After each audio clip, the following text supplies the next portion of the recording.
Formula One leaves the Middle East behind and heads down under. It's another street circuit, but this time we're in Albert Park, Melbourne.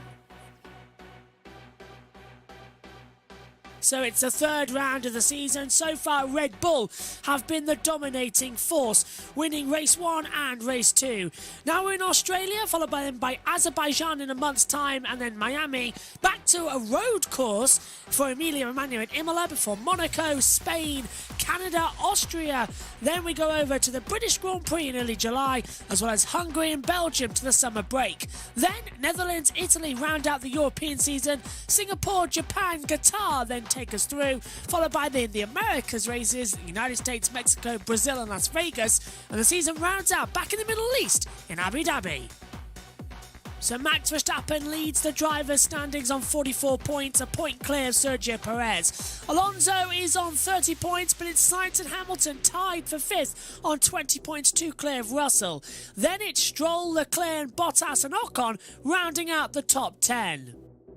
Gasly in 11th place, same points as Ocon and Bottas as well. Magnussen on 1, the same as Albon. Sonoda, Hulkenberg, Sargent, Zhou, De Vries, Piastri, Norris yet to score any points.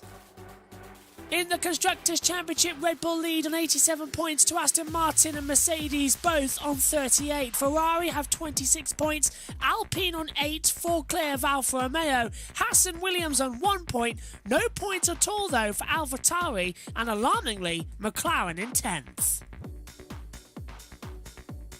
It's time for the second practice session here at Albert Park, Melbourne for the 2023 Australian Grand Prix. Let's take a look at the Albert Park circuit in Melbourne. 3297 miles, 14 turns, modified for the first time since 1996, only a few years ago. It's a fast-flowing circuit that now provides overtaking. Get a good strong exit out of the last corner and boot it hard. 8th gear by the time you reach the control line, head down towards turn 1. Only flick down by 2 gears as well. Get most power through the corner, drift through turn 2, open up the DRS on the run down towards turn 3. Villeneuve, Alonso and Martin Brundle all end up in the gravel chop there. Hard on the brakes as well, back on the power. You've now got more room to let the car drift wide. Fastest part of the track coming up as well as you sweep through. Now, what used to be a braking zone, now just a light tap of the brakes and carry a lot of speed in the reprofiled turn 7. Down now through 8 and 9, used to be a chicane area of the track, now it's just a basic straight. They don't even consider it a corner on Bayside View. Down now to a long sweeping turn 9 as well. Keep to the inside, drift out to the outside, drop down 2 gears, flick the car in, back on the power. Turn 11 now, one of the most crucial parts of the track to try and make an overtaking spot. It's a hard 90-degree right-hander. Hit the brakes hard all the way down 5th gear. Maybe 4th if you're feeling a little bit too much speed coming through the corner as well. Now into the unmodified part of the track from the previous years. This last corner, always a problem. Carry in just as little speed as possible. Don't get a rear wheel on the grass. Boot it hard at the last corner. Open up the DRS and hurtle down towards the line. And that is a lap of the Albert Park Street Circuit in Australia.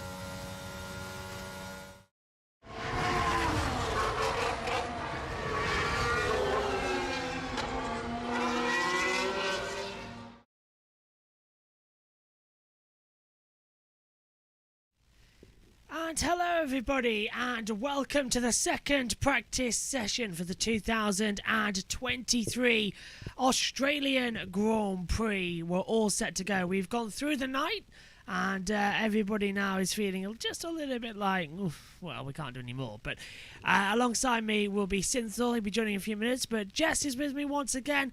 Hello Jess, good morning, 5:50 a.m. on a Friday. We must be nuts. I know, it's probably the earliest I've ever done these kind of streams, these kind of watch-alongs, these kind of commentaries, but it's F1. We like F1, we like the racing, so of course we'll be up for FP2. I don't have a clue what's gone on for FP1 because I was asleep because I have to work later on, so yeah. But I'm excited for FP2. Hopefully we should see some representative running today.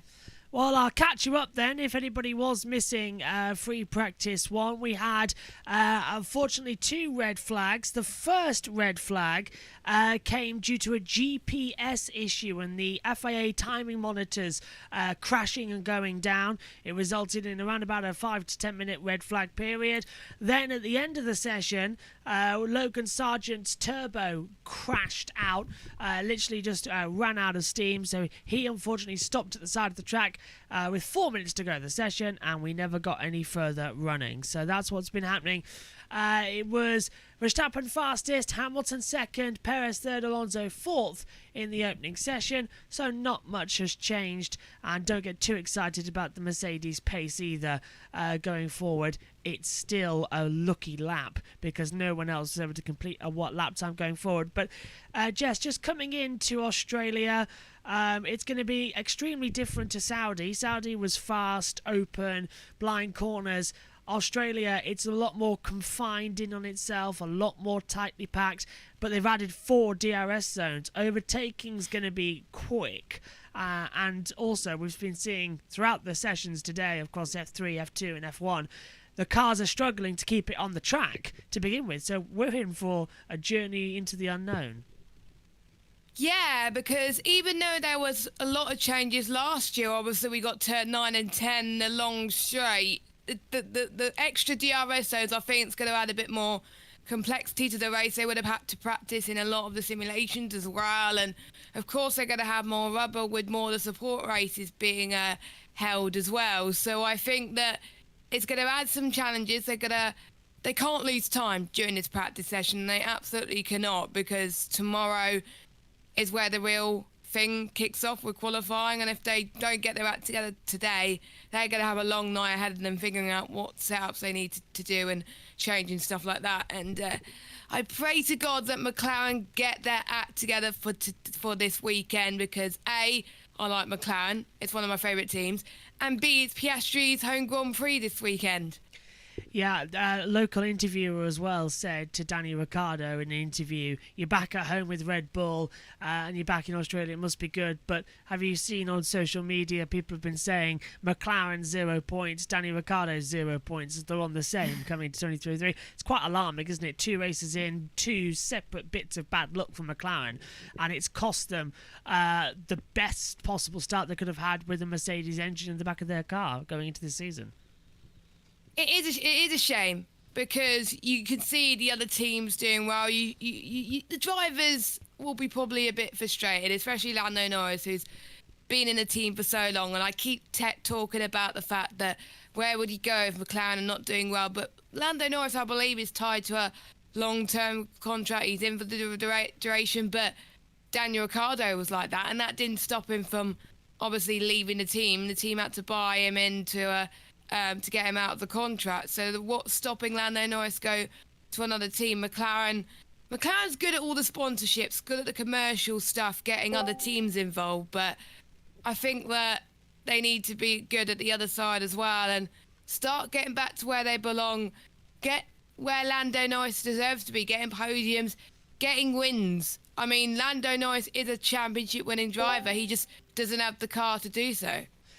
Indeed, and Synthos joined us now, all ready to go. We're all set then for the second practice session. Risk of rain has increased massively over the last hour or so as well. 20% it was during the Formula 3 qualifying. It's now risen to 35% as well. Some smokiness in the air, but we're still a couple of hours away from sunset here. Practice 3 and qualifying the same time, 2:15 and 5:45. The race 1 air from 5. Let's get into it then. Here it comes. Free practice 2 for the Australian Grand Prix.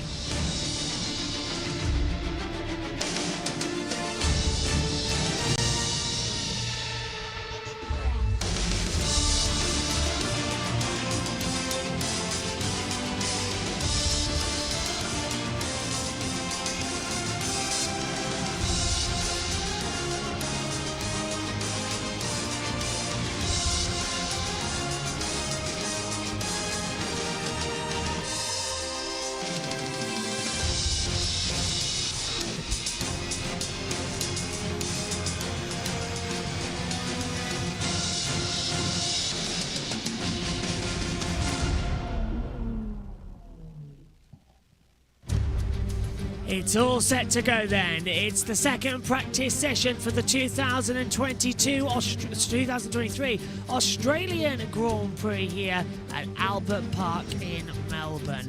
So round 3, Bahrain and Saudi Arabia completed, both leading us to the Red Bull domination. And how did today start? Well, it was Max Verstappen, same old as well. Welcome to the farthest away race on the calendar. Albert Park, Melbourne Down Under as well. 5.278 kilometre circuit as well. Total of 3.2 miles as well. 4 DRS zones, top speed over 200 miles an hour. Elevation change flat, 2.44 metres. We're around a man-made lake on a man-made island as well here. That's how good Albert Park is. Middle tyre compounds as well, C2 for the hard, C3 for the medium, C4 for the soft. And be on the lookout with the inclement weather. It's green intermediate and blue wet weather tyres as well. And you can see why with the big clouds that are coming over the circuit here ahead of second practice. We're going to see a lot of running early on. Alongside me in the commentary box is Synthol and Jess. And we've heard from Jess. We'll start with you, Synth. Good morning to you. We must be mad, as I said to Jess, to be up this early as well. But it's slightly easier for you as it's coming up on 7 a.m. Yeah, I guess that's true indeed. And well, I had school anyway, so I would be up early. But well, here I am. Then my voice may be a little bit. Well, I've been sick the last couple of days, and it's early summer. Well, you know that. So, well, if you hear that, my apologies. But yeah, it's gonna be an interesting practice session. I unfortunately missed the first session, but I heard it was like quite a lot going on there, and well, hopefully we'll see a lot today as well. For this practice. Yes, quite a bit going on and quite a bit to keep talking to, but there's Jensen Button and David Croft. They're your commentators this weekend on Sky F1. Martin Brundle isn't here in Australia for the first time since 1997 as well. He won't be in the commentary box. That's an incredibly long time. Jess, good morning once again on the stream. All set to get going. And once again, we're sort of in the anticipation zone as what could happen and what we were expecting to happen coming into today. Could be two completely different things if the weather plays a part. Yeah, because I don't think we've seen some wet weather running at all this season. So I think this could be the first chance to get to grips which car is good in the wet, which is not. But you never know, the rain could not happen, so we may not have those questions answered today as well. Because we know in the dry, the Red Bulls are quick. They still are. Verstappen is still on top of it. He's tied on points with Perez, but on count back due to him getting the fastest lap, he's leading with 44 points to Perez is 43. And Fernando Alonso, 101 races. He could get a win. He got, I think there was a certain people that won on their 101st race. Could this happen today? It's entirely possible. I really hope so as well. Well, no, more than 101 races. I was thinking about podiums. Yeah, Fernando's on 100 podiums now. Can he get 101 coming in? He's still looking for victory number 33. He was joking around in the press conference as well, saying that if Max still has number 1 on the car next year, he's going to ask to run the number 33. So it was all joking around as well. The wind starting to come in as well. Here you can see the grid slots with the first 4 rows only at the moment, having the little white line coming in as well. Ted's down in the pit lane for us. We're about to go green, so down to him. Well, everybody has realised with that rain coming in from the north, actually, that it's time to get out very quickly. I've seen a lot of action from all the mechanics, all the drivers being told to get straight in the cars. Normally, sometimes before FP2, we can have a bit of a lazy start. People finishing. Whoa, as Lando Norris gets quite a slapper. Whoa, yeah, big snap. Coming out of the pits. He tends to be a bit sideways with that. For that, he almost actually clumped the rear of the car against the pit wall. You might get a replay of it unless you saw it otherwise. We did. But yeah, everyone is keen to get on with it because the rain is coming. Well, it's rush hour here in Melbourne as the cars head out onto the track. This is what happens. So Lando Norris coming out. Watch that. Well, lights on the rear tyres, and we almost had an accident in the pit lane as well. It's a very tight pit exit here as well for the cars, and since that was completely on the edge there. Yeah, well, I remember, of course, one of the spins of Valtteri Bottas in the pit lane. Well, you don't want to do that. There's a lot of people there. It's got to be calm there. But yeah, risk of rain, according to race control, it's 40% chance of rain. So I wonder if we will see that today. We haven't been able to see it before, of course, in Bahrain and Saudi Arabia, but well, we might now see that the first possible weekend here in Australia. Tom's joined us as well. He'll just be setting up as well. 4-person Combox team, exactly what you need early in the morning. And I'm so glad he's joined us as well, because I am completely losing it in terms of mental capacity as well after being up all night. But Jess, everyone heading out there as well. The driver track is coming alive. No sign of the rain incoming for the next 10 to 15 minutes. So I would say, quick race run is going to be on the key for everybody here at the same time as the race will be on Sunday. So they've got a lot of work to do. I think we won't see the glory runs, I think we won't see glory runs at all, because I think the race setup is good. I think it would be really key for Sunday, because we know that Ferrari, like we were saying, needs to improve on their race runs a little bit. There's certain teams that need to step it up from last time. Obviously, there's one team to talk about, Williams, doing a lot better than we would expect going into this season. We thought that they were going to do rubbish after testing, but their car is actually decent compared to other teams. We all remember last season, Alexander Albon was on the hard tyres until the end, and he pitted, I believe, for soft, and still managed to get a point. I wonder if we'll see something similar going into this weekend for Albon. Certainly looks like it as well. Since you were going to say something as well, as Tom's nearly in. Yeah, but to be honest, I really forgot about it already. Which is great. Sorry. No, it's no problem. Our fault, sorry. Coming in, so we're just getting set up as well to get the 4-person commentary team sorted. It's very rare we do 4. Light rain already. Yeah. Josh was saying about how the rain was coming. He said it in the Discord channel. So the rain is coming, and now it's going to play a bigger factor in. Good morning, Tom. A lot of action coming through, and now we're going to have the rain and water play a factor in it. Yeah, I mean, it's been a while since we've seen a wet Melbourne. I mean, you think of Australia, you think it's supposed to be quite sunny, but clearly it's not. A little bit of rain coming down on the circuit, and that is, of course, going to perhaps play into the hands of Stefano Domenicali, saying we don't need practice in Formula 1 races. Now all the teams have basically got to mess up all their run plans. Yeah, it's not exactly going to be a free run, is it, Jess? Everyone's now going to be struggling. We're not going to see the race runs, as you said. So now everyone's just sort of going to go around for a little bit, and then we're all just going to sit back and say, oh, that was a great session. We've wasted a morning. Yeah, I think that we may not see who's the best team, I think, at the moment in terms of race runs, because of the rain that spoiled our fun. But I can't remember when was the last time we've ever saw rain in Australia in Albert Park. 2013 rings a bell, because we had... 2014, it was raining qualifying, I think. Yeah. So it was somewhere around there, because we had a disconnected session, didn't we? And everyone was like, oh, what do we do now? We're going to have to come back tomorrow.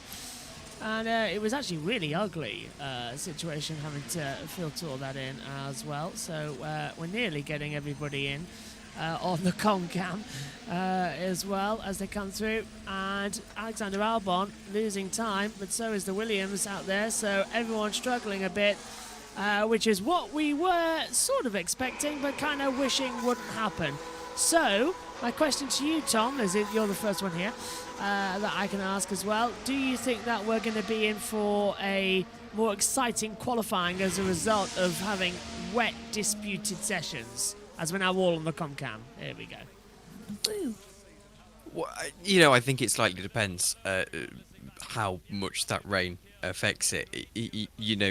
Realistically, for a session to be affected by the rain, you want it to be raining later on into that session, so that we get your Kevin Magnussen's on pole position, and things like that. We don't want a session, where you're going to Q1 and it's wet for the entire time, because that doesn't typically mix up the grid. Because if you're fast in the dry, you'll typically be fast in the rain. I mean, there'll be slight variables there, but typically the fast cars will be fast everywhere.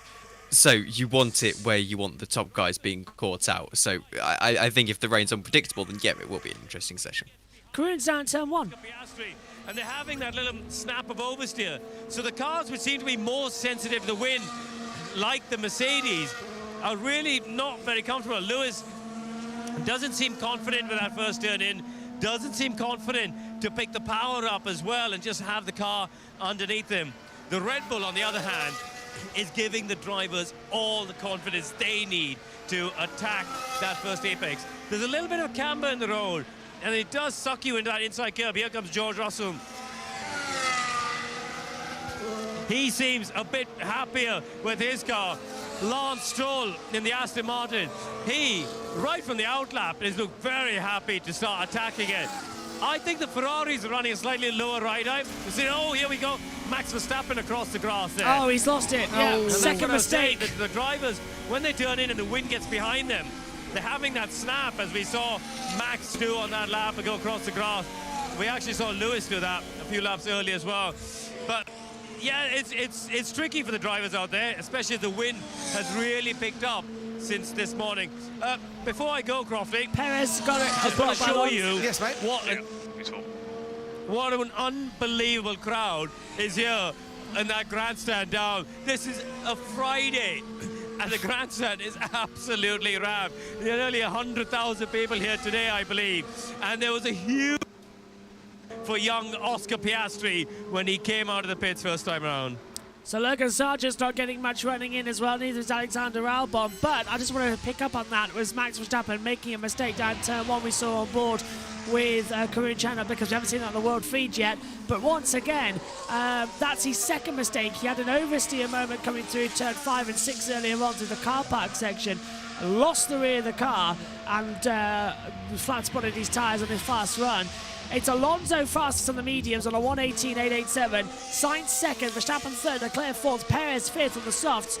Everybody running different tyre compounds in different teams as well to try and get the strategy. And this was Verstappen running straight on at turn number 1. Turns in, rear locks, and just straight Curb. on. Yeah. Go on, Jess. Yeah, it looked like he got unsettled the curb a little bit as well, but he's done a bit of Valtteri Bottas style mowing there, didn't he? I'm thinking Austria, and I'm thinking 2020 as well. Yes, yeah, that's what I was thinking of as well. Since as well, the conditions getting a little bit treacherous as well. Just the exit, as we just saw Gasly touch the curb. I was about to say, curbs are going to get slippery as well, and the painted lines here at street circuits have no grip. They're going to be incredibly slippery with the dampness in the air.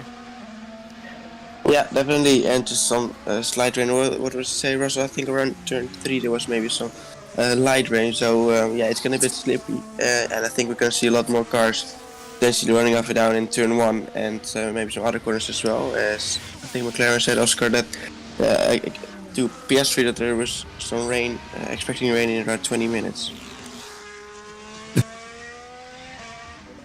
Excuse me? Or at least into the session. 20 minutes rain, 20 minutes into the session, so that could be around 10 minutes from now. Spicy. Tom coming in as well. Albon just starting a lap time as he heads down towards T1. How crucial is it going to be for Alexander Albon then to get as much running in as possible for Williams, with Sargent having his turbo engine sort of explode in the first session? Still not sure exactly 100% what is caused by that, but he's now going to be all out to try and get in as much running as possible. Yeah, and Williams need that running, don't they? They've not had the start of the season they perhaps envisaged as a team. Obviously, we talk about how they've got James Vowles as their new technical director, but I don't think they've as technical director, team principal. It's all the same thing at this time in the morning. Yeah, they need to get running in, and they need to get points, really. They were talking about this actually on the radio during practice 1, saying that they just need to get points pretty much. Then they can get points and they go from there. Williams did manage to score as well. They're, I believe, on a small amount of points, aren't they? 7, I think, was top of my mind, but we haven't had any. Yeah. We haven't. Albon finished 9th or 10th. Yeah, yes. In Bahrain, and that was it. So they've got 2 points max. Okay. actually, let's One, I just think. Albon got 1 point. I think. Yeah, oh, it was 10th place. Oh, yeah, Gasly finished 9th. yeah, Right. could take a quick look actually on the results because we've got them here on the board, haven't we? So, Williams have just 1 point on the board, courtesy of Albon, who's 13th in the standings. Perez at the moment then is 3/10 up, but has been held up in that sector as well by Zhou Guanyu on the running towards turn number 12. So he's out of luck there. Hamilton goes to 11th place on the board. And since, I don't know if you've been catching up as well on the F3 and the F2 races, if you've seen any of that action. But very dramatic stuff coming through, and everyone's struggling for grip out there. And it's the same in the F1. Well, I may need to watch back the practice sessions then. Yeah, I missed it, of course. It was in the middle of the night. Oh, actually, F3 practice was pretty late, but I did miss that. And that is. So Checo. I think it A was race in Verstappen, wasn't it? practice. It's Sergio Perez. No, it's Max Verstappen. It's Verstappen versus Radio. Sainz. Wait, I don't know, he's on a lap. The GPS tracker failed this morning and it caused a similar situation. Had to red flag the session. I wonder if it's happening again as well in terms of the GPS not working. Used, of course, we learned this morning the telemetry data we get for the drivers that you see at home right now with the driver tracker, provided by the US military, of all people. That is the systems that Ted Kravitz told us this morning. And the reason it failed this morning was due to a solar flare that scrambled the system as well. So we couldn't see things. So something technical along those lines. But I wonder if it's still having a few issues rebooting itself, because the track has literally, it went green at 8:50 this morning and it has not stopped since. We've had F3, F2, Porsches out there, V8 supercars, Formula 1. It's been non-stop drama. Let's hear from Perez, who's got blocked by Zhou. Traffic is horrendous. Yeah, I don't know what he was up to. And that's... It's in the DRS zone as well. But yeah, I just want to talk about, I'll start with you, Jess. Do you think it's good that the track's getting more and more use, but it's different type of grip going down? It's good for the fans, but it's creating a few problems here and there with recovery times and overall running of the weekend. It's slowing it down slightly. Yeah, because in a way, like, we're so used to obviously just the F1 and the supercars being run at the weekend. Oh, 2 seconds. Jess. Russell Radio. It's raining quite a bit now. It is, Georgie. It is. Okay, so Georgie. Out there, Ted, Georgie. Ted's down there. They're battering the windows of the... No, Ted. So yeah, the rain is now actually coming down quite hard. So it looks like for the next 46 minutes, I'm glad we've got 4 commentators. It might turn into a podcast as well. So yeah, I'll throw it to you, Jess. Back to that as well. I forgot what I was going to say. What was the question? About the amount of track time they've got, how it's causing big issues. Oh yes.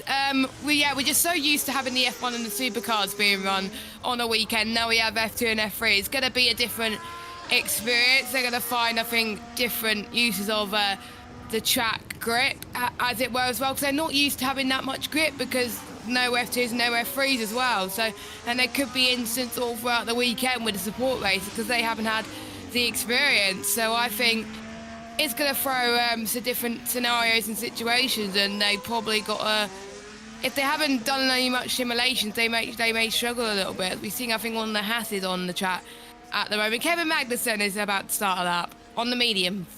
Down towards turn 1. It's in mixed conditions at the moment. Yeah, since your take, F3 and F2 coming here. Many people have said, what's the point? Why are we bringing the support series this far out? We're down under, it's a long old flight. Costs a fortune as well. But I think it's actually a good thing we've brought them here, because it finally sort of solidifies the Australia round of the championship as it can be for every part of the series, and it's a step towards what MotoGP do when they take their junior classes all the way around the world. Yeah, I agree with you. I think it's a great thing that they've brought the Formula 2 and Formula 3 around here in Melbourne. I think it's great for them to be in Australia as well, well, makes it a bit more of a world championship as well. Now they're here in Australia, so yeah, I think it's very fun. I think it's a very good circuit as well. So I think we're in for some very good races as well. So not just because of its location, but also because of the circuit itself. it's been declared a wet track now, everyone, so DRS will be disabled shortly. Magnussen might be the last one to set a good lap time. I've got a question for Tom lined up as well, as Magnussen crosses the line, 19th at the moment, and stays 19th, 121.266. Raining hard now at the first corner as well. So, Tom, I'll come to you on this question then. We saw last week in MotoGP, Stefano Domenicali was quoted as saying, we don't want as many practice sessions, or we want practice sessions to mean something towards the championship. On your take of things, together we cover many different types of series across endurance, Formula E, MotoGP, IndyCar as well. Out of your interest, what is the best format for you to run a Formula One weekend? Because there is too much practice, so what would you do with it? I don't think there is too much practice. I think it's the first thing.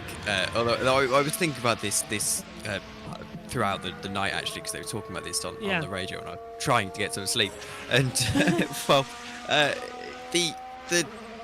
think what I would probably do is get rid of FP3. I think as a session, it doesn't actually have much purpose anymore, and this isn't an entertainment value. I don't think, things like saying that testing isn't exciting, but obviously not. It's testing. I don't think every session of a weekend has to be exciting. I think that's total nonsense. And as well, maybe if we actually gave V8 Supercars the rights to show their own race over here, we'd have more exciting Friday and Thursday to watch on Sky Sports. But anyway, no, other than that, I think maybe FP1 and FP2, then I'd probably extend qualifying a little bit on Saturday, have more than just the hour, maybe extend Q1. I mean, back in many years ago, they used to do Friday qualifying and then have Saturday as the final session. I don't know whether you would go back to that, but I don't think... I mean, we've had this system now for many years. Obviously, we cut back from an hour and a half sessions a couple of years ago, and it seems to be working with a single hour, but I think it's okay. The sessions don't have to not every single session has to be exciting. You know, if fans can't sit through an hour of F1 to get to the F3 race, then that's their own problem. I think you're spot on there. Jess, what would you change it to? Because we commentate on the esports side of things, where we have an 18-minute qualifying and then we're straight into the race of 45% as well. And it works for esports, but it doesn't really... That's too much to ask for Formula One to cut down to a single session of practice and go forward. What would your take on it be? I think, as Tom was saying, I think just 2 practice sessions is enough. I think if it's just the one, it's not going to be enough for the drivers to figure out a way to do setups, to do glory runs, to do the whole shebang. But yeah, I think having the 1.5 hour sessions before they changed to an hour was just too long, because there were certain moments, especially in FP3, where we were just watching nothing and it was quite boring. But now, since we have 3 1-hour sessions, it's a lot better. The drivers were getting, I think, more running. But yeah, I think personally 2 1-hour sessions I think would be enough. Maybe one on the Friday and then one on the Saturday potentially, so they can get some rubber in before qualifying, because if they having 2 in a day, it may be too much. But I think George was talking about the F2 and the F3 sessions not having enough practice sessions. Do you think they should have more practice sessions, Josh? I personally think that the F3 and F2 should have 2 30-minute practice sessions as well, because then it gives you a bit more time to go in for qualifying. I think qualifying needs adjusting as well for the juniors, because it sometimes goes on a bit too long if there's a red flag, as Lando Norris has gone through the gravel down at turn number 1, just aquaplaned off really with the rear tyres and has skated across the gravel trap. Yes, I think more practice time for the juniors makes more sense than more practice time for the F1 guys out there. Synth, speaking of F3 and F2, they only have 45 minutes of practice before going straight into qualifying. That system doesn't work for Formula 1, but it does. Do you agree with more practice time coming in? As 15 minutes, suggest we keep running. Ocon says engineers been saying that there's going to be less rain coming soon. So what do you reckon? Slightly more practice time for the F2s and then reduce the F1s to maybe 45 minutes across it instead of the hours that we have? Yeah, I think that may be a good one, but I think definitely F2 and F3 need maybe 2 separate sessions, just in case you have a bit of incident or your car breaks down. You can't take part in the maybe it's the wall on the entry there. Yeah, it's slightly hits the wall. But yeah, if your car, for example, breaks down, then you won't be able to participate in any more practice if you're in F2 and F3. So maybe you need 2 separate practice sessions for that. There's no cars out on the track. Go on, Tom. Just a thought, Josh. What does Dominic Hartley suspect this is going to do if we have one practice session for the junior drivers who already get very limited testing in the cars? I mean, we have people going into F1 having done a 72-lap test and an FP1 session. When you take those FP1 sessions out of it, because there's only one practice, and obviously the actual guys need to practice, how are they supposed to get used to driving F1 cars? I mean, we've limited. You can't do any in-season testing practically at all. Definitely not on this year's car. You have to go back to, a car that's from last generation, or at least 3 years ago, in order to get a test in a car. So we wonder why hyped up talents like Mick Schumacher are failing in F1, and Yuki Tsunoda, he's doing a decent job, but it took him a while to get up to speed. We're already not giving them enough testing in F1 cars.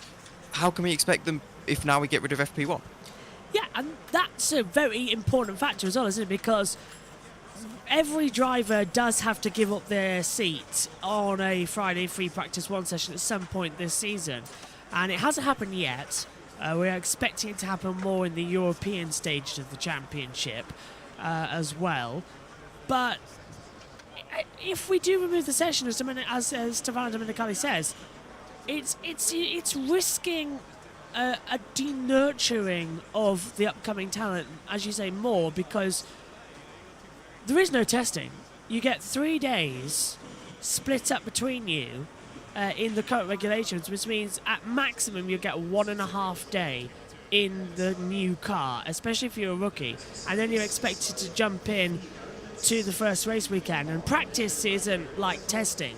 Practice is you're running certain setups that the car worked with before. You're running this, that, this strategy, that strategy. It's not enough time to have a practice of the car and get used to it like it is in form in a preseason test. So we need a system where the cars can do a special run of test, 3-day test, where only rookies take part mid-season. So not in Abu Dhabi, in Abu Dhabi where they have it at the end. They should have it mid-season as well. Yeah, because and that Abu Dhabi one at the end is also very limited. Yes. Remember, it's not a big test at all. Oh. And the problem with that as well is the fact is that, as we saw last year with Felipe Drugovich, the championship was already settled, and he couldn't get a drive because he had to wait until Abu Dhabi. Same with what almost happened with Logan Sargent. He had to wait to Abu Dhabi to confirm the drive with Williams because he didn't have enough super license points. And you get super license points by completing over 100 kilometers in a car. So if you have a mid-season test only for rookies, you then get the points, or you adjust the super license points, because otherwise everyone's coming in incredibly raw. Cold. Yeah, exactly. And it's just not going to work. And I think there's nothing wrong with a mid-season test, absolutely, where you can have a free engine, free gearbox, everything, free car.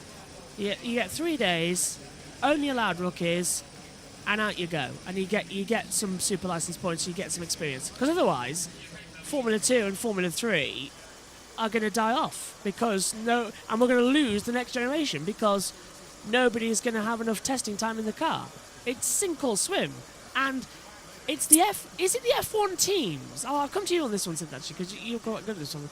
Is it the F1 teams having too much say in the regulations that is costing the rookies coming up the field?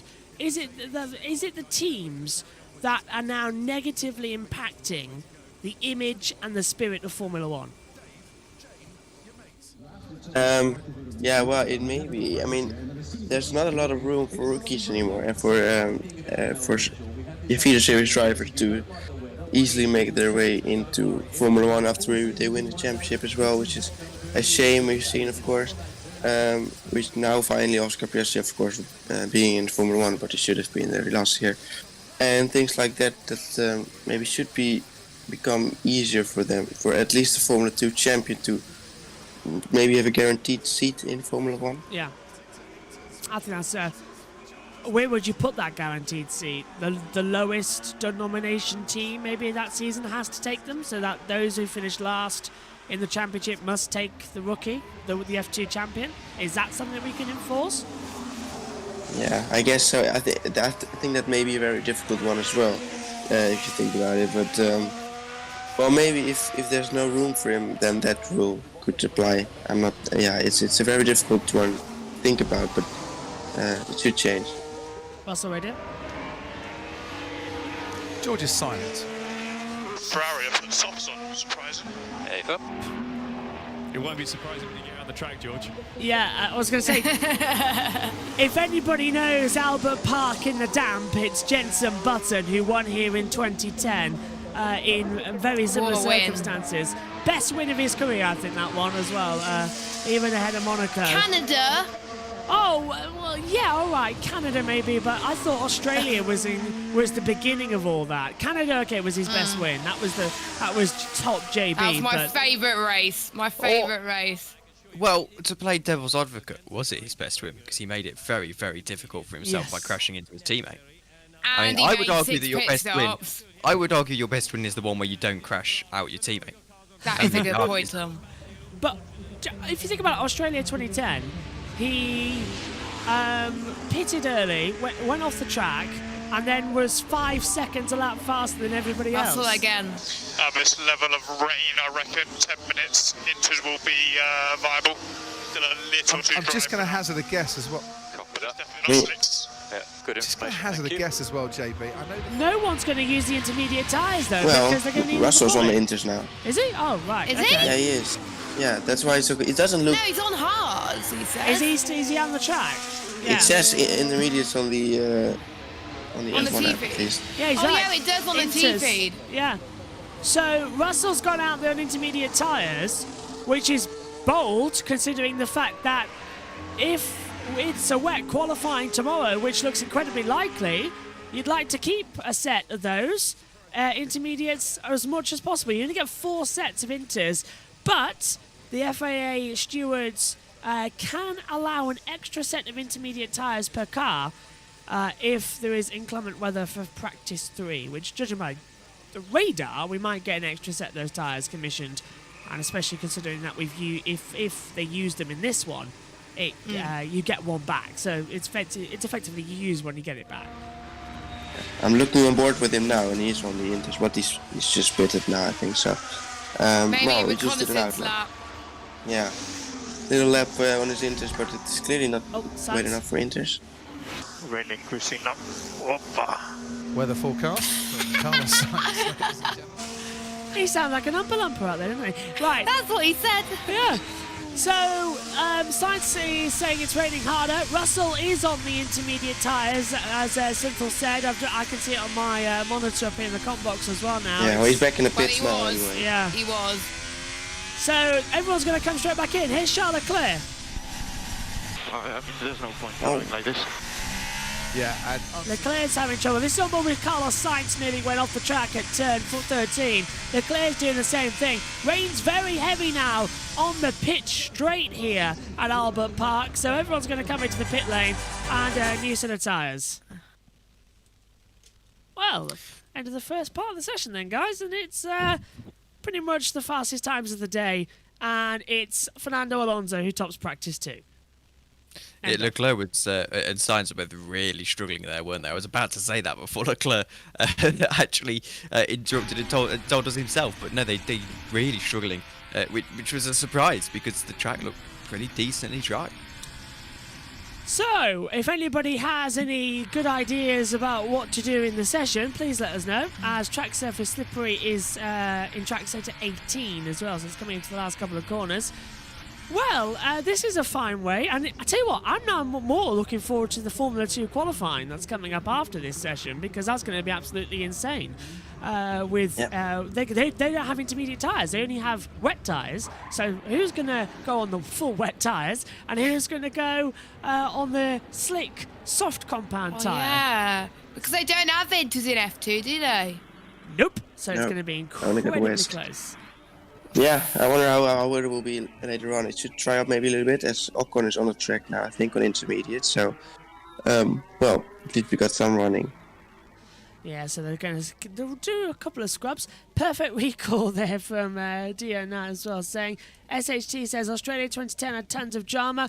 Alonso got spun on the race start at turn 1. Kobayashi crashing into the wall straight into Hülkenberg. Buemi involved in the same incident with both of them. Yeah, Buemi... Kobayashi hit the wall twice, then bowed inside Hülkenberg, but when we got caught out with it all as well. Petrov spun on the gravel track, beats the Renault and DNF'd. And don't forget as well the fact that Mark Webber and Lewis Hamilton came together at the end of that race as well after a long race-long battle between the two of them. And it ended with Webber in the gravel and Hamilton in losing part of his front wing and then getting a penalty. So it wasn't too great of a race. As well. Hamilton, speaking of the devil, is coming out on the circuit on intermediate tyres. So everybody starting to take the Inters as the primary option then in this session, as George Russell says. I'm happy JB's in the comp box right now. He must be feeling quite reminiscent right now. Fresh off a race in NASCAR as well, when he almost had heat exhaustion and almost pulled in and retired just a few days ago at COTA as well. Tom, you've been covering a couple of the NASCAR races this season with USRN as well. New generation of cars, of course, in their second year. Anything caught your interest there with the stock car racing? Yeah, I'm enjoying it actually. Again, I'm not going to play Viaplay to be able to watch it. Not that obviously we watch it any other way with USRN, of course. But no, I've been enjoying it. It's good fun, and you know, I'm going to be honest with you, and there'll be people who probably quiver at this thought, but most of my NASCAR experience has been watching the iRacing stuff. Their esports championship is really fun to watch, and to watch it to actually sit down and properly pay attention to the race and have someone there who understands properly what's going on has been incredibly fun. I'm excited as well to see them at Le Mans this year, though I think that's going to be absolute carnage. I can't see them getting to the end, but with Jenson Button, it will be fun. Yeah, Project 51, isn't it? The Garage 51 56, entry. Garage 56. It's Project 91 I'm getting confused about as well, so I'm changing it all the way around as well. So, 26 minutes to go of the session, as Nico Hülkenberg's in the pits as well. Gasly's out there on the track. Everyone's out on, he's on intermediates at the moment. He's the only one to do so. In this podcast, if nobody minds, I'm going to sit down for a second. Everyone out there, it's Friday. It's so weird as well because it's coming up on, what is it? It's 6:33 in the UK, 7:33 over there in Central European time. And we are literally all just sat around watching at around about 3:30 in the afternoon over there in Australia, watching the second practice. It's a strange situation that they've got coming up. This was the weird thing. We had the Ashes over there a couple of years ago because I was sitting and I watched the entire game overnight, and it would be like a full day. You know, it starts at 11 over there and finishes at about 6 o'clock over there, and then suddenly you realise, oh, I've got my own full day to do now before I could go to bed. Oh wow, Andrew Westcott is in the commentary box. Ooh. Let's listen. To say well done for the last 15 years, basically. This is your last Australian Grand Prix as chief executive. Boy, have you done some good for this race. Yeah, it looks apart. I don't want to sound cliche, but there's a big team. There's 230 people at the Grand Prix Corporation who are working very, very hard around the clock, and you know, it's a little bit of greening rain that have caused some issues around our circuit yesterday, but 120,000 today, and we'll be pushing 130 on Saturday and Sunday, which makes it the biggest Australian Grand Prix ever, Croppy. Which is incredible. What a way to bow out. What a good time to say, I'm done here.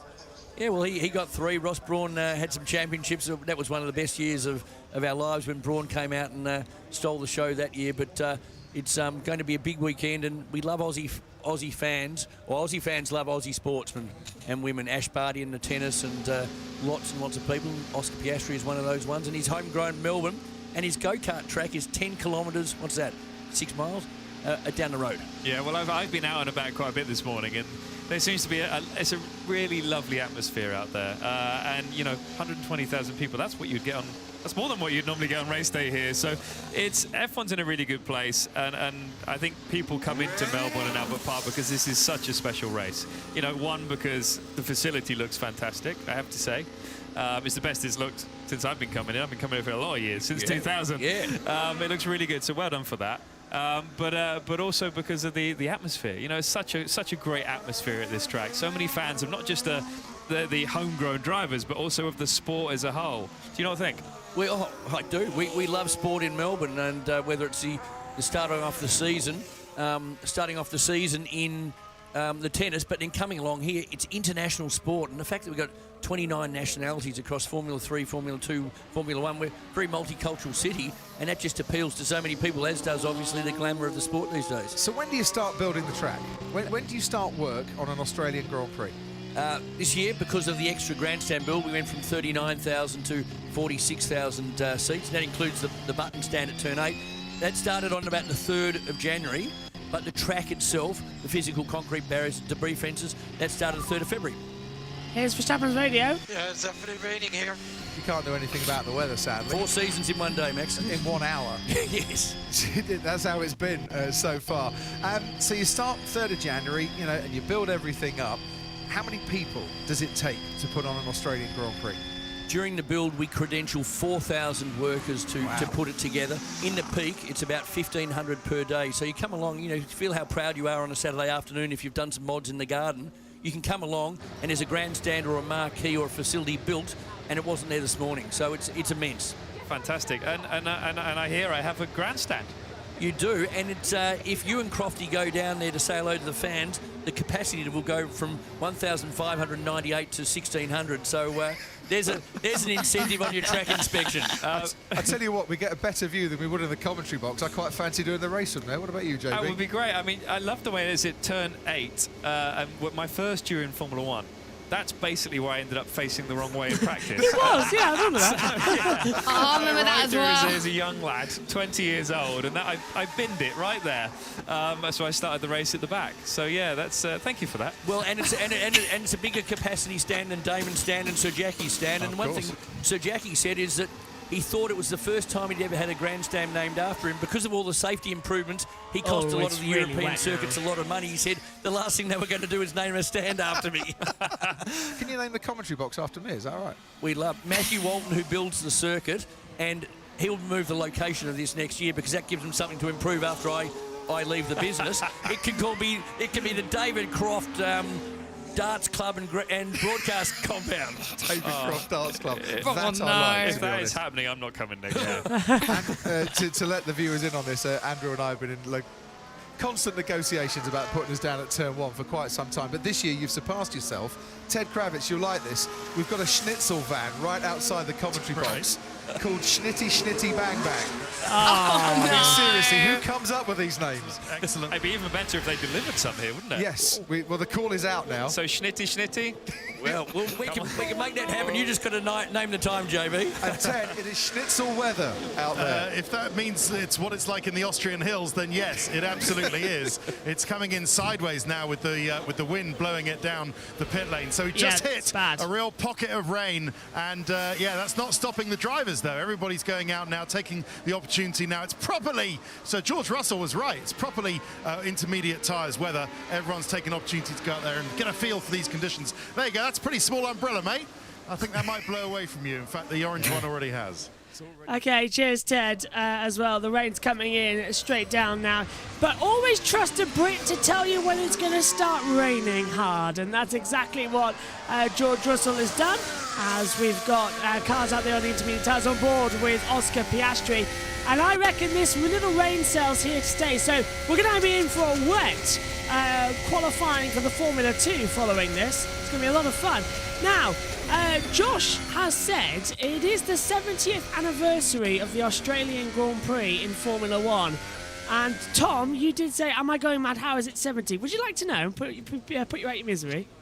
He said 70 years of it, Albert Park hosting. It is. And No. What? No, It I is. swear Albert Park was there in 96. Started in 96. Yes, but nobody seems to remember the 1953 Australian Grand Prix at Albert Park when we ran on the same circuit, but in the opposite direction. That race. Yeah, I was going to say, I Yeah. must have missed that one. Yes, won. Yeah, me too. Won by Sterling Moss, nonetheless, as well. So yeah. Well, that's one fact I didn't look up when I was doing Australia comms on Wednesday evening. So yeah. Well, I must have been out that weekend. 1953, and it's 70 years. And as we just saw today, the 31st of March, 1996 was when the Damon Albert- Hill won the Brazilian Grand Prix. Yep, and came through. And of course, that's when we came back here, was it? 1996 in Albert Park. And it's stayed ever since as well. Been off the calendar for a couple of years though with COVID. And that was where we saw the Brundle incident. Yeah, turn Derek 3. Hallow. Turn 3 is a nightmare. Go on, Tom. It doesn't help that it appears to be no surviving footage from that 1953 event. So Yes, that is. And there's also That one is thing. true. Technically, it was a non-championship event as well, so it's not part. Oh, so it doesn't count then. So it doesn't count. Exactly. Because the first official Australian Grand Prix was Adelaide, 85. Yeah, but first official Grand Prix at this circuit, I was right, 96. Yeah. Well, you can screw your statistic because it's not a championship event. I don't get. But it was on this very circuit, but it ran in the opposite direction. Opposite direction. Lance Stroll, it's turn 3, I think, just having a bit of a moment. And Synth, this is proper wet weather now. Oh, and he's Stroll almost in the wall as well, losing it and catching. It's proper wet weather now. Yeah, definitely. Well, we won't see wets, of course, because they try to keep away from that.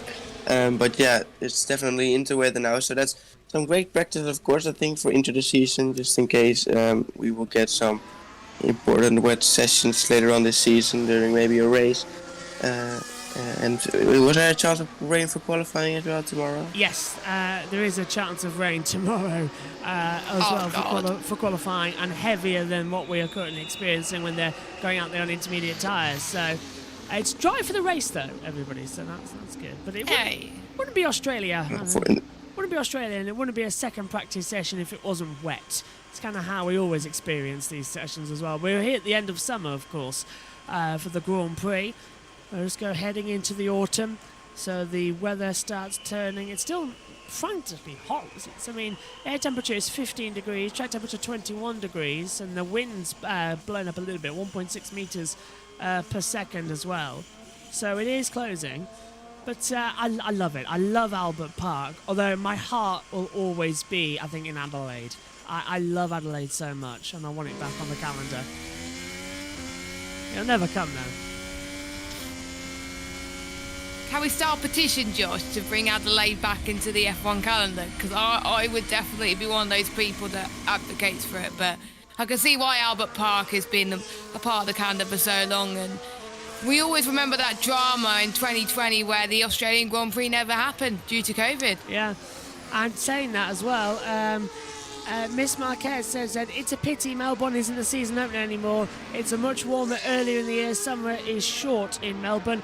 It's not the season opener this year, and I don't think it's the season opener next year, but in 2025 and 2026, it is going to be the season opener as well, we understand. So Melbourne as round 1 will still happen, but as round 3, it's sort of weird. Yeah, it doesn't quite fit, because right now we should be talking about, oh, this is the second practice of the year, what's happening?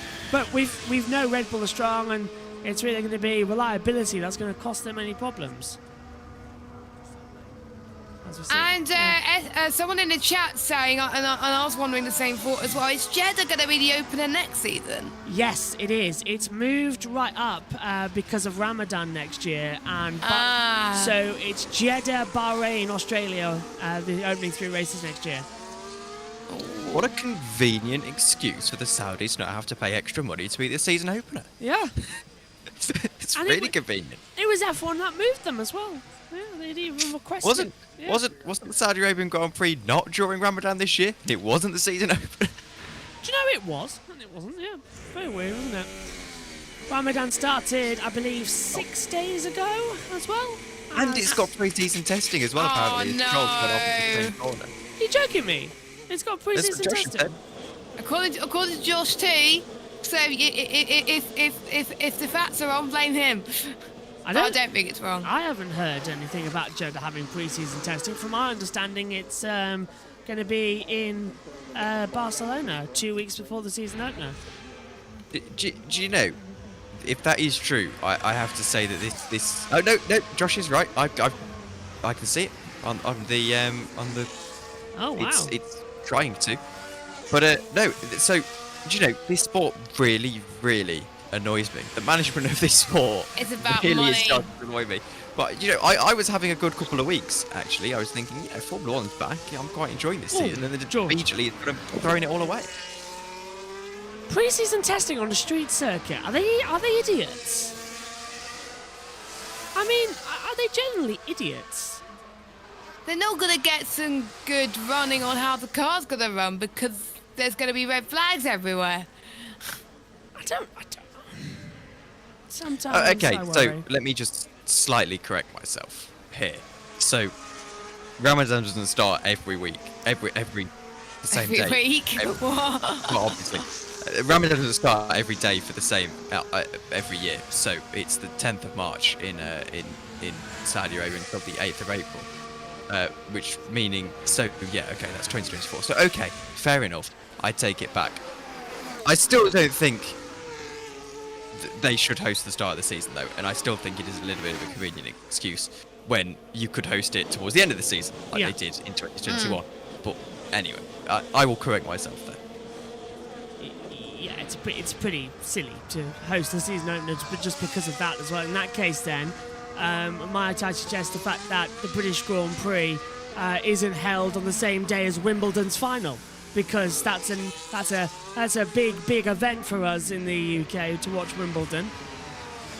People have to choose between two. Yeah, you always do, and it's like we had the Cricket World Cup final on the same day, and we had the World Cup match as well back in 2018 on the Saturday in qualifying. I remember having a second monitor in the commentary box watching the football alongside the TV pictures. It's you just stop putting it near big events in the UK, because believe me, F1 is popular in the UK, but compare that to Wimbledon, cricket, anything on national free-to-air television, you're going to lose your ratings tenfold as well. The British Grand Prix is on free-to-air television, though, isn't it, every year? Yeah, That's on Channel 4. requirement from Yeah. the government.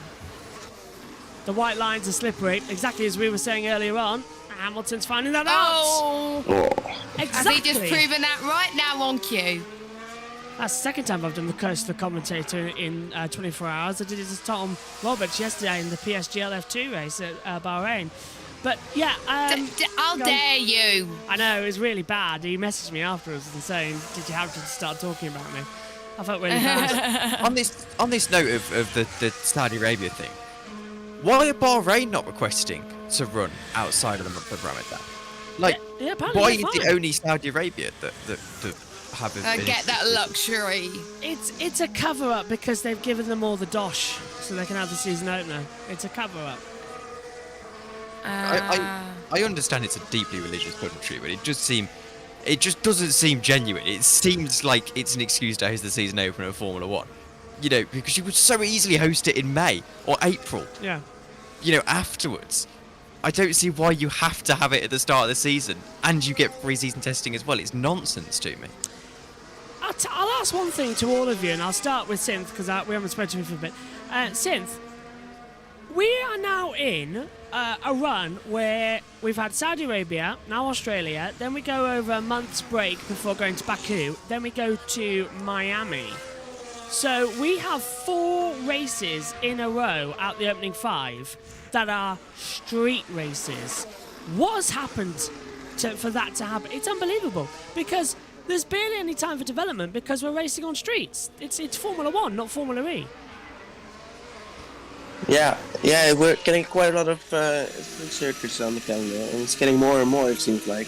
Every track, every road track that we get seems to get replaced at some point by a street circuit. So I hope that's not going to be going on for too long, and that we're going to see some more normal. I think lately every new track we get on the calendar is a street circuit. Yeah, seems to be. Yes. Vegas. We might get Madrid as well on the calendar, which is also more of a street circuit, I think, which will replace Barcelona.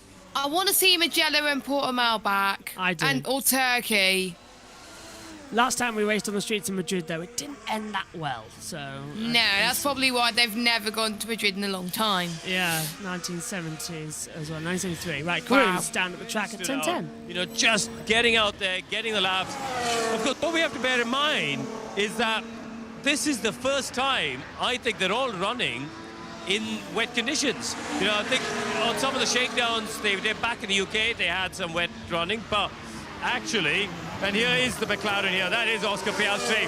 Very aggressive on the turn in, carrying good speed through the apex of 10 as well. There's Albon behind him, so they're chasing each other around the circuit at the moment. Sparks coming off the Williams. But this is the first wet running, because Bahrain, it did rain, Jeddah didn't rain. So actually, they're all trying to just get a little bit of an understanding of what their cars are like on the intermediate tyres in case we do get some wet running later on.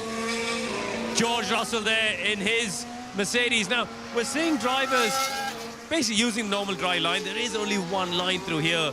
Even when the track gets wet, you don't see them straying away from the conventional racing line. But interesting to hear different approaches in terms of the gear selection and the engine RPM, and also just with the engine settings, so they can all play around when they come off the throttle with the engine overrun and how that works. Here's Lewis on a slow lap there. See the lights flashing. That is something they put on for the wet conditions. So in the dry, of course, we see the lights flashing. We know that's when they're recovering. In the wet, the rear lights are always on. I'm going to see if there's any more cars coming down. But actually, in the meantime, let me show you the marshals here, because it's a fantastic setup. Andrew was telling you about all the people involved. These marshals telling me they're here all weekend long. They've got two little gaps here for the different flags, and actually further down as well, it's showing me how the light panel system works. So they get a call from race control and immediately jump on whatever button they need to from the panel over there. So yeah, so many people involved with putting this. But out on track, there goes the Haas of I think that was Kevin Magnussen. So they're all just trying to get a bit of information, a bit of an understanding. It has stopped raining, and it's extremely windy, but I'm not sure it's going to dry before the end of the session. Cheers. No. Cheers, Karun. And Scott says a brilliant thing here. Bring back Kyalami as well at the South African Grand Prix. Since you're nodding, do you want to take that as well? It's a good track as well, and we need South Africa, I think, on the calendar to be a world championship. Yeah, definitely. I think definitely we need a race in Africa, and I think Kyalami is the perfect track there. So, I think the fans have been waiting for that and been asking for that for quite a while now. So, and they're not doing anything about it anyway. So, but let's hope we could still see Kyalami in the future. But I think they give him more priority to practice in the Middle East, I guess. Yeah. I mean, Tom, we covered the Cape Town E-Prix in South Africa for Formula E, 2-3 weeks ago, something like that? Maybe actually over a month ago because of Formula E and the F1 testing. But it was a really successful event. It was packed out, and everybody then, as we noticed, that were at the Formula E, went to the cricket final the next day with the women's cricket. So it was attracting popularity all the way around. It was a successful event. It was a successful event, but I mean, you know, I don't want to be that guy, but Kyalami is a rubbish racetrack. I mean, you know, I don't like it. And I mean, I wouldn't mind an F1 race there. And to be honest with you, I'd take Kyalami over whatever nonsense track in Las Vegas we're getting this year. But no, I mean, there's so many better tracks we could go to and bring up to FIA spec other than Kyalami. All right then. A question for everyone. We'll start with you then, Tom. Where would you return Formula 1 to in order to have a Grand Prix? What country would you drop us into? Okay, now it wouldn't be a return because we've never been there, and it also you're gonna have to use your imagination because this track isn't up to FIA spec. Though I truly think it's safe enough as long as you change barriers and things. Road America, I take F1 to Road America. I would make sure the barriers are changed. You'd have to expand the pit lane slightly and do all stuff with the start-finish line, but it could work, and I'm confident it could work. And I wish F1 tried some more absurd stuff as well, like just trusting drivers to race at these slightly more dangerous tracks that maybe don't fully meet FIA grade 1. I mean, we literally are racing in we're racing in Australia in a car park circuit, and they're doing it fine. It's smaller in width than Road America is, so it's easily possible. Jess, where would you drop us into? It's a tough one because, like I said, I like to go to Mugello again, Portimao, but I think out of all of them, the Istanbul, that was a good race, so I would like to see that again. That's where Scholl got his first pole position as well. So, and he just missed out on the win, due to strategy. Synth, where would you drop us in as well for Grand Prix? Yeah, well, I think if you would pick a race in Africa, that would be Kyalami, but from just another circuit where we would like to see a return, I think maybe Malaysia would be a very great track to get back to. Yeah, that was going to be my pick as well, Malaysia. But I would change it up. I'd do it at night. They've got the lights at the circuit now, but at the same time, I don't want to ruin it because the fun of Malaysia was the fact is that the heat was always the big factor. And the rain. 2009, red flag. He was awarded half points. Jenson Button won that race. 2012 as well was really weird. Second race ever on Sky Sports F1, and suddenly we're thrust into this red flag period for over an hour. And it was a real test of how good the Sky F1 team were working in that situation, and they handled it brilliantly. And do you know, I was just thinking the other day, I miss the early days of Sky F1. I think they've sort of lost, they've become a bit too basic with their coverage, and I think they've lost what they had at the beginning, the magic and the uniqueness of it all. They've become too safe and too boring at the moment, and I was excited to see, especially in the first two races of the season, they have changed a little bit as Piastri goes a bit wide coming out of turn 14 as well. He's on the intermediate tyres, just getting some data on them. But Sky have started to come back slowly towards the fun, unique way that they have, and not just broadcasting the sessions and going off air and not doing anything about it. They've started to actually invest a bit more with features, and it's slowly coming back. But I'm going to ask you now as well, and Synth, I'll come to you last because you're going to have a longer story, I know you are. So Tom and Jess first, from a UK's point of view, best broadcaster of F1, who would you go for? We've had BBC, Channel 4, ITV and Sky. I think you're slightly forgetting, Josh, that I was 6 years old when Sky got the rights. That's true, yeah.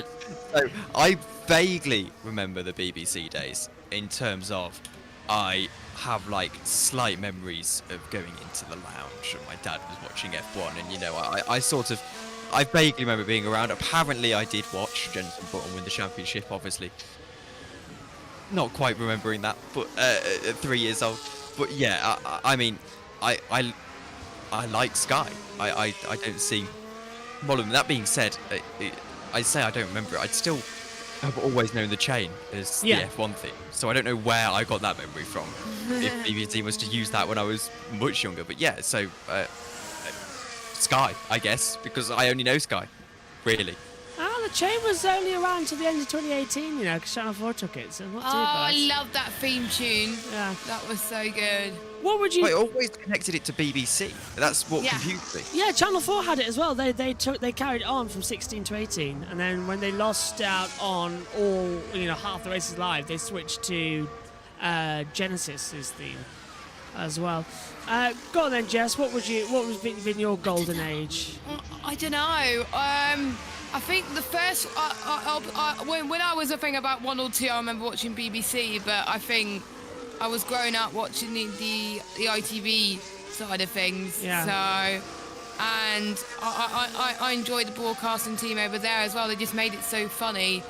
But I think all three broadcasters brought something good as well. And I think it went back to BBC afterwards. Oh, the checker flag's out. Wow. Okay. Well, I could save my conversation for that until qualifying then tomorrow. I'll just quickly say mine, and then I'll hear from Cynthia. So mine was ITV 2001, 2, and 3 as well. I thought that was the real golden age. I felt of ITV, a really good age, and so much so that their theme music became our theme music this year because it became copyright free because 20 years had come up. So ITV's theme. Oh yeah, good point. Yeah. I thought of mine now. Yeah, go on. ITV 97. Yeah, that was a good one. Yes. I was free, but I don't care. It counts. Right, Synth, from a non-UK point of view, you over there in the Netherlands, you've had quite a different run of things with TV broadcasters. So what's been your favourite moments coming up? Because I know about Olaf as well coming through. Yeah, well, I'm just a very big Ziggo fan, to be honest. If I would have somewhere a T-shirt of the Ziggo, I would buy it. I mean, with everything, not just Formula 1, but with football as well, and with other sports. I think they have got great commentators as well. So, and they do a lot around the sports as well. So I think that's I'm a really big fan of that. We have Viaplay now, and it's just weird. They don't even have it on TV itself. They have to have some sort of app on TV, and it's just so much more things you gotta do for nothing out. There's nothing outside the races basically. So really yeah, weird there's coverage. nothing to do to watch. Yeah, so that's very annoying. And well, before Ziggo, we had like RTL Save and all that. Yeah. There were ads during the races. I mean, come on, you just don't do that, right? You just don't do that. So well, I think Ziggo was the perfect. And well, they were lucky. They had the most most popular time in Formula 1 in the Netherlands, of course, with Max Verstappen. But well, I think it was just that they handled it perfectly. I will say that we did have to suffer highlights, and Tom, you were a bit too young for that, but highlights on ITV were the worst thing ever because you will not know the pain. Schumacher tyre blowing in '98. Then we had the ones I remember: San Marino 2005. Japan 2006 with Schumacher's engine blowing in Japan and Alonso taking the lead. Hamilton's gearbox failures. And the craziest of all, Hangar Straight 2003 British Grand Prix. A man running down the straight and we literally go to ad break with James Allen going, "Oh no!" And it's like, what was going on there? And then we come back and it's like, oh, there's a man on the circuit and the safety car's out. So yeah. Well, thankfully, my dad has told me all about it, so don't worry. Oh, good. To give you Alonso pole. Yeah. I'm calling it now. Oh, yeah. Virtual safety car's out. You're right. It's the test. They're testing the virtual safety car procedure. They couldn't do that at the end of the first practice session because of the red flag. Red flag. So they're testing the VSC procedure now. Josh only says, I only know Sky, but the chain will always be the F1 theme tune. I completely agree with you there as well. But yeah, I think ITV 2003, 4 and 5 for me were like really good times. And so much so that most of the show is based around that type of coverage. And that's that type of watch along, what they brought to the series.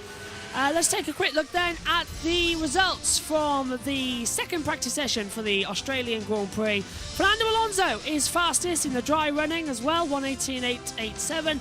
Charles Leclerc is second and Max Verstappen is third. Kind of breaks out the run once again for the second time here in Australia of not having Alonso, Verstappen or Perez anywhere inside of the practice top three. Russell fourth, Sainz fifth, Ocon sixth, Perez seventh, Norris eighth, Hülkenberg ninth and Gasly rounds out the top 10. Tsunoda on the second page 11th, followed then by Bottas, Hamilton, Piastri, Zhou 15th, and then Stroll, De Vries, Albon, Magnussen and Sargent with no time set. Luckily didn't lose too much running in this session with the rain coming after 15 minutes as well. But that 45 minutes swung by as well as we came through. Okay then everybody, one word answers for what you thought of practice 2 and I'll start with you, Tom. Sorry, what was the question again, Josh? One word answer. What did you reckon this session? Practice. Okay, that's good. Jess, what about you? Slippery. Oh, good one. Sid, what about you? Wet. I knew someone else was going to say that, so that's why I thought of a different one. Okay, I will go for greasy. Ooh, nice go. one. There you go. Okay, picks for pole position then. Go on then, Tom. Pick for pole. Is it Alonso? Please say yes. Oh God. It's a little bit too early to say. I'm if it's wet, I'm going to fancy Charles Leclerc. Jess, who are you thinking for pole? Oh, Charles Leclerc's a brave shout. Go on, Jess. If it's dry, Verstappen. If it's wet, I'm gonna go bold and say Russell. Since who are you going to go for pole position? Is it Max? Yeah. Well, if it's dry, it's Verstappen. But if it's wet, it's going to be Verstappen. I like that. That's very nicely done. Well done. Top honours there. Okay, since back with us for Formula 3 and Formula 2. Richie joins us for Formula 2 this weekend as well, but since with us for Formula 3 and F2. Jess is back with us for qualifying tomorrow as well. Tom's back with us for the race, I believe, alongside as well. And, of course, then we'll have Omi and Richie together for free practice 3 tomorrow. It's all going to look great then. End of the first day, and Fernando Alonso and Max Verstappen share the honours at the top. Lot to look forward to as we are back in Australia. Join us tomorrow for all of the action, and remember, coming up later on today, we'll have highlights from the practice sessions of MotoGP. We'll have the Moto2 and Moto3 races all the way back from Portimao, and we'll also have the practice and qualifying highlights from F2 and F3. Very, very busy day ahead, and all that's going to be done in around about 5 hours. It's not bad at all. My thanks to Sid, my thanks to Jess, my thanks to Tom. We'll see you all later. Bye-bye.